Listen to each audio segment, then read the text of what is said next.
On a tous déjà entendu l'histoire de ce gars qui avait acheté du Bitcoin en 2012, qui a perdu sa seed phrase et qui se retrouve avec des millions et des millions de gains auxquels il n'a pas accès juste parce qu'il a perdu un petit bout de papier il y a 10 ans. Ça donne quand même de quoi réfléchir, surtout sur la suite de ce que va être la fameuse grande adoption. J'en peux plus de ce mot, vraiment il est terrible. On nous parle à longueur de journée des risques liés au hack, aux pertes de fonds, mais vous pouvez avoir la meilleure hygiène numérique qui soit, au bout du compte, votre accès à votre wallet dépendra toujours de cette petite feuille où vous notez toutes vos seed phrases. Alors, je vais pas vous faire stresser, mais vous avez quand même déjà pensé à ce qui arriverait si cette feuille disparaissait à cause d'un cambriolage, d'un incendie, ou juste, parce que vous l'avez perdu. Bien sûr, il existe plein de moyens de diminuer les risques, mais au bout du compte, c'est quand même des processus qui sont ennuyeux et que très peu de gens n'utilisent. On est en 2024 et le meilleur moyen de se protéger reste encore d'écrire son mot de passe sur une feuille. C'est exactement ce que nos parents ont appris à faire quand ils ont commencé à utiliser les ordinateurs, alors qu'on utilise maintenant des protocoles décentralisés qui fonctionnent sur un registre distribué géré par des smart contracts. J'ai mis des mots compliqués pour que ça soit plus impactant, oui. C'est basé sur ce constat que des recherches ont commencé à se faire pour essayer de trouver une solution plus simple, plus efficace et plus sécurisée. Les résultats de ces recherches, elles nous ont mené à une notion, une technologie qui viendrait apparemment résoudre ça, l'account abstraction. Dans cette vidéo, on va donc couvrir les origines de l'account abstraction, son fonctionnement technique et surtout les cas d'utilisation que ça peut avoir à l'avenir. Et comme d'habitude, on va passer en revue 2-3 projets qui mentionnent cette technologie. Et si je bégaye sur le mot account abstraction, ne le relevez pas, s'il vous plaît, c'est normal, essayez de le dire vous-même, vous allez voir, c'est infernal. L'account abstraction, ou abstraction de compte en français, c'est une nouvelle fonctionnalité qui a été développée à la base par l'équipe d'Ethereum. L'idée derrière le développement de cette fonctionnalité, c'est d'offrir une alternative viable aux problèmes causés par l'utilisation de wallets classiques sur Ethereum. On l'a vu juste avant, l'utilisation d'un simple MetaMask pose de graves problèmes de sécurité et d'expérience utilisateur. En 2021, Vitalik Buterin, le fondateur de Ethereum, a publié l'EIP 4337. Et c'est cette EIP qui a introduit l'idée d'account abstraction. Du coup, concrètement, en quoi elles consistent ces fameuses améliorations et c'est quoi la fameuse account abstraction? Pour comprendre ce qu'est l'account abstraction, il faut revoir les bases du fonctionnement d'Ethereum. Actuellement, il y a deux moyens pour interagir avec la blockchain Ethereum. Ce qu'on va appeler les EOA et les CA. Les EOA, c'est pour Externally Owned Account. C'est ce que vous utilisez pour renvoyer ou pour recevoir de l'Ether. Autrement dit, c'est tout ce qui va être MetaMask, Rabier Wallet, etc.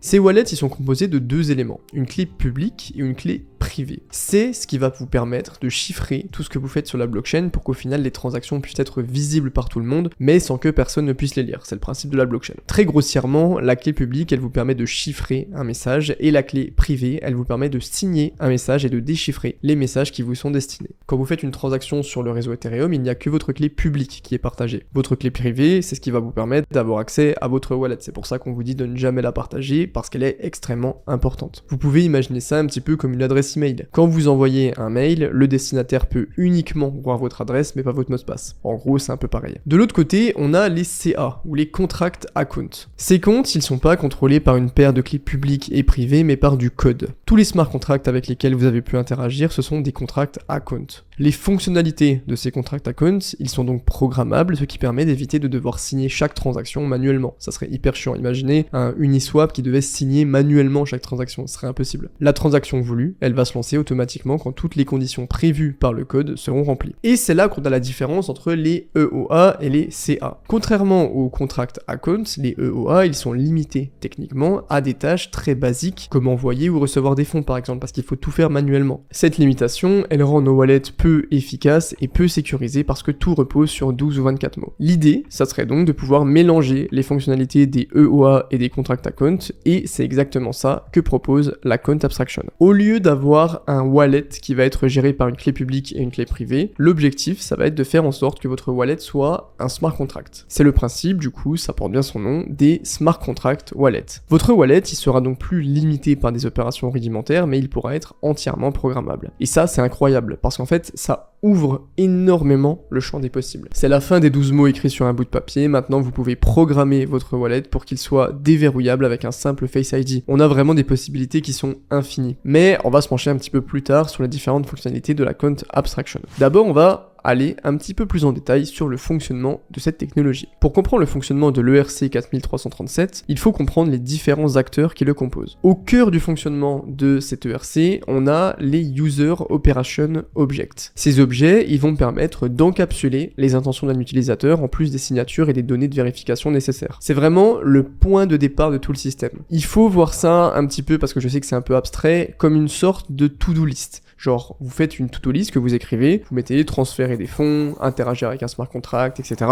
Normalement, vous devez tout faire manuellement. Mais avec le fameux User Operation Object, vous pouvez tout mettre dans votre to-do list. Cette to-do list, elle va être transmise dans ce qu'on appelle une mempool. Une mempool, c'est une zone d'attente pour les transactions qui n'ont pas encore été ajoutées à un bloc et qui ne sont pas encore validées. C'est une sorte de grande corbeille de transactions dans laquelle les mineurs vont piocher pour construire les blocs. La spécificité, c'est que les User Operations, elles ne passent pas par la même pool classique qu'Ethereum, mais par une pool qui est dédiée à ce genre de transactions, une autre corbeille si vous voulez. Les transactions qui sont dans ce même pool, elles vont être récupérées par ce qu'on appelle des bundlers, et vous inquiétez pas, c'est le dernier mot compliqué de l'explication. Ces bundlers, ils vont se charger de réunir toutes les transactions en attente en une seule transaction et de la vérifier. Un bundler, en fait, c'est un validateur d'Ethereum qui va tomber sur votre to-do list dans la corbeille et qui va dire, ok, lui, il a besoin d'interagir avec ce wallet, il a besoin de faire cette signature, ce smart contract, ce transfert, etc. Et ben le bundler, il va le soumettre au réseau Ethereum pour vous et il va le mettre dans le prochain bloc avec les autres to-do list. En gros, vous êtes dans un bureau, vous êtes 100, tout le monde a besoin d'imprimer cette feuille, d'envoyer tel mail, etc. Ce qu'on va faire, c'est que tout le monde va noter sa to-do list, d'accord? Ils vont la mettre dans une grande corbeille et il y a une personne dont c'est le métier qui a pour rôle de toutes les assembler et de les réaliser. Bon, dans la vraie vie, c'est le job du stagiaire souvent, mais pas sur Ethereum. Du coup, ce fameux bundler, au lieu d'envoyer 100 transactions une par une, il va prendre ces transactions, regarder si elles sont conformes et toutes les mettre dans un paquet qu'il va ensuite envoyer. Ça va permettre d'éviter la saturation du réseau au maximum et de payer trop de frais. L'idée de l'account abstraction, c'est de permettre à un wallet d'être aussi programmable qu'un smart contract. Théoriquement, ça veut dire que les possibilités sont infinies. Mais on va se pencher quand même sur quelques exemples concrets de la valeur ajoutée, parce que bon, les histoires de stagiaires, de to-do list et de corbeilles, voilà. Depuis le début de la vidéo, je vous parle d'amélioration de la sécurité des wallets. Mais concrètement, comment ça se concrétise? On peut différencier deux approches pour sécuriser son wallet. Premièrement, il faut que le wallet soit moins dépendant de la seed phrase, de ces fameux 12 mots que vous devez noter sur un carnet. Parce que si vous les perdez ou si elles leak, c'est l'accès à tout votre wallet qui va être compromis. L'account abstraction, ça pourrait permettre de mettre en place différents processus de sécurité. Imaginez que vous puissiez mettre en place un système de récupération de mots de passe un petit peu à la manière des applications sur le Web 2. On pourrait par exemple setup une sorte de système de déblocage par le biais de 3 autres wallets. Si les 3 wallets donnent l'autorisation de déblocage, alors vous pouvez récupérer l'accès à votre wallet même si vous avez perdu votre phrase. Il y a aussi plein d'autres alternatives comme l'accès au wallet qui pourrait être aussi garanti par le biais, je sais pas, d'une authentification biométrique, d'un 2FA, etc. comme c'est le cas sur beaucoup d'entreprises Web3. On peut imaginer vraiment toutes sortes de moyens de connexion à ce fameux wallet. D'un autre côté, il faut pouvoir garantir la sécurité des fonds une fois que vous êtes connecté. Il va falloir pouvoir éviter les hacks, mais surtout les erreurs stupides qui peuvent vider votre portefeuille. Et en fait, c'est surtout ce point qui est important. La réalité, c'est que 80% des cyberattaques qui mènent à des pertes de fonds sont dues à une erreur humaine. Ça peut être cliquer sur un lien de phishing, signer une transaction sur un site frauduleux, etc. L'account abstraction, elle pourrait permettre de mettre en place des portefeuilles multisignatures qui nécessiteraient l'approbation de plusieurs acteurs pour signer une transaction, mais aussi d'intégrer un système de whitelist de smart contract qui pourrait par exemple protéger des interactions avec d'éventuels smart contracts frauduleux. Maintenant, quand vous êtes sur MetaMask, vous pouvez interagir avec n'importe quel smart contract. Genre MetaMask va pas vous envoyer un message, attention à ce smart contract comme ça peut être le cas si vous allez sur des sites un petit peu banco. Et ben ça, grâce à l'account abstraction, on pourrait avoir justement ce système de dire attention, là t'es en train d'interagir avec un smart contract un petit peu douteux. Au-delà de ça, si un hacker arrive à avoir l'accès à votre wallet, il existe différents moyens pour limiter la casse. Vous pouvez mettre en place un système de 2FA pour la signature de chaque transaction, vous pouvez whitelister les adresses autorisées ou mettre en place un plafond journalier pour limiter la quantité d'argent qui peut être retirée chaque jour. En fait, pour le coup, j'ai vraiment l'impression que l'account abstraction, c'est comment est-ce qu'on met les fonctionnalités d'un compte en banque sur la blockchain. Globalement, c'est ça. Si vous n'avez pas compris le début de l'explication, vous avez juste à savoir ça. C'est vraiment la flexibilité qui est offerte par la technologie que je trouve très cool et qui permet d'avoir plein de possibilités. On a tous déjà envoyé des tokens à droite à gauche sur différents wallets et au bout d'un moment, on se retrouve bloqué sur un wallet parce qu'on n'a plus assez de gaz pour payer les frais. C'est infernal, t'es sur MetaMask, t'as genre $10 de plein de tokens un peu différents et tu sais pas trop quoi en faire. Alors, quand on a le token dans un autre wallet, ça va, on a juste à l'envoyer et c'est réglé, mais quand vous avez plus ce token sous la main, ça peut vite devenir un enfer. Vous allez devoir l'acheter, potentiellement devoir le bridge, etc. avant juste de pouvoir débloquer vos fonds sur le wallet, tout simplement. C'est évidemment une énorme perte de temps et d'argent, surtout si vous êtes sur Ethereum. À ce niveau-là, l'account abstraction peut également apporter une solution. Il y a un système dans la tech dont je vous ai pas parlé qui s'appelle Paymaster. Paymaster, c'est des smart contracts qui vont faciliter le paiement des frais de transaction puisqu'ils vont débloquer la notion de parrainage ou une troisième partie de l'échange, un autre wallet, une DApp ou autre, va pouvoir payer les frais de transaction de l'utilisateur. Ça permet justement de mettre en place des processus qui sont beaucoup plus simples et beaucoup plus efficaces. Vous pouvez par exemple payer les frais en n'importe quel token plutôt que d'avoir besoin d'avoir des miettes d'Ethereum dans 15 wallets différents. D'un point de vue des DApps, ça peut aussi être très intéressant. Imaginez qu'une DApp propose un service avec un abonnement mensuel et qu'en plus de ça, vous devez payer des frais dès que vous faites une transaction. C'est infernal. Alors que, en intégrant l'account abstraction, la DApp peut choisir de payer les frais à la place des utilisateurs pour améliorer l'expérience. Si on commence à voir l'apparition de réseaux sociaux décentralisés et d'autres choses de ce type, c'est vraiment le genre de fonctionnalités qui peuvent être game changer. Personne n'a vraiment envie de sortir le portefeuille dès qu'il interagit avec une application Web3. Idéalement, l'expérience devrait être similaire à celle du Web2. Ça peut également être une énorme amélioration pour un secteur, le mot interdit du moment, le gaming. Bah ouais, parce que dans le gaming blockchain, t'as pas envie de sortir à chaque fois ton wallet pour devoir signer la transaction pour juste avoir tel objet que t'as débloqué. Non, c'est un enfer. Un autre cas d'usage qui est très intéressant, c'est le fait de pouvoir faire ce qu'on appelle des batch transactions. On a vu avant que les bundlers, ils prenaient plusieurs transactions, ils les regroupaient en une seule pour pouvoir les traiter un petit peu plus facilement. Concrètement, ça voudrait dire qu'il n'y a plus besoin de signer chaque transaction individuellement. Si on prend l'exemple d'une entreprise qui veut payer ses employés en crypto, si l'entreprise a 50 employés, ça veut dire qu'il faut faire 50 transactions individuellement. Je vous laisse imaginer la perte de temps et surtout la perte d'argent que ça peut représenter. Avec les batch transactions, l'entreprise peut rentrer les montants, la destination des fonds, signer une seule transaction et donc payer seulement qu'une seule transaction. Ces quelques exemples, ils montrent bien à quel point l'account abstraction peut faciliter la vie des utilisateurs. Pourtant, il y a encore, je trouve, trop peu de projets qui utilisent cette technologie. On va d'ailleurs voir 2 projets qui l'ont déjà intégré. On va commencer par un projet qui a énormément fait parler de lui ces derniers temps. Starknet. Starknet, c'est un ZK Rollup permissionless qui fonctionne comme un Layer 2 sur Ethereum.